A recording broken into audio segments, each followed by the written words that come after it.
ನಮಸ್ಕಾರ ಸ್ನೇಹಿತರೆ. ಪ್ರಸಿದ್ಧ ಪರಿಸರವಾದಿ ಹಾಗೂ ಸಾಮಾಜಿಕ ಹೋರಾಟಗಾರ ಸೋನಂ ವಾಂಗ್ಚುಕ್ ಅವರ ಬಗ್ಗೆ ಇಂದು ಒಂದು ಮಹತ್ವದ ಬೆಳವಣಿಗೆ ನಡೆದಿದೆ. ಕಳೆದ ಹಲವು ದಿನಗಳಿಂದ ತಮ್ಮ ವಿವಿಧ ಬೇಡಿಕೆಗಳನ್ನು ಈಡೇರಿಸುವಂತೆ ಒತ್ತಾಯಿಸಿ ದೆಹಲಿಯ ಜಂತರ್ ಮಂತರ್ನಲ್ಲಿ ಅವರು ಅನಿರ್ದಿಷ್ಟಾವಧಿ ಉಪವಾಸ ಸತ್ಯಾಗ್ರಹ ನಡೆಸುತ್ತಿದ್ದರು. ಉಪವಾಸದ ಅವಧಿ ಹೆಚ್ಚಾದಂತೆ ಅವರ ಆರೋಗ್ಯದಲ್ಲಿ ಕುಸಿತ ಕಂಡುಬಂದಿದೆ. ಇದಾದ ನಂತರ ದೆಹಲಿಯ ಪೊಲೀಸರು ವೈದ್ಯರ ಸಲಹೆ ಮತ್ತು ನ್ಯಾಯಾಲಯದ ನಿರ್ದೇಶನದ ಆಧಾರದ ಮೇಲೆ ಅವರನ್ನು ಸಫ್ದಾರ್ಜಂಗ್ ಆಸ್ಪತ್ರೆಗೆ ದಾಖಲಿಸಿದ್ದಾರೆ ಎಂದು ತಿಳಿಸಿದ್ದಾರೆ.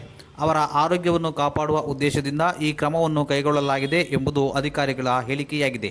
ಆದರೆ ಮತ್ತೊಂದೆಡೆ ಸೋನಂ ವಾಂಗ್ಚುಕ್ ಅವರ ಬೆಂಬಲಿಗರು ಹಾಗೂ ಪ್ರತಿಭಟನೆಕಾರರು ಅವರನ್ನು ಅವರ ಇಚ್ಛೆಗೆ ವಿರುದ್ಧವಾಗಿ ಬಲವಂತವಾಗಿ ಆಸ್ಪತ್ರೆಗೆ ಕರೆದೊಯ್ಯಲಾಗಿದೆ ಎಂದು ಆರೋಪಿಸಿದ್ದಾರೆ.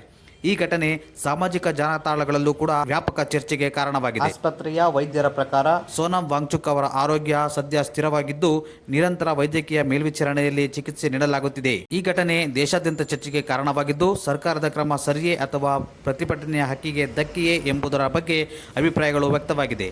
ಈ ವಿಷಯದ ಬಗ್ಗೆ ನಿಮ್ಮ ಅಭಿಪ್ರಾಯವೇನು? ಕಮೆಂಟ್ ಮೂಲಕ ತಿಳಿಸಿ. ಇಂತಹ ನಿಖರ ಮತ್ತು ತಾಜಾ ಸುದ್ದಿಗಳಿಗಾಗಿ ನಮ್ಮ ಚಾನೆಲ್ ಅನ್ನು ಸಬ್ಸ್ಕ್ರೈಬ್ ಮಾಡಿಕೊಳ್ಳಿ. ಧನ್ಯವಾದಗಳು.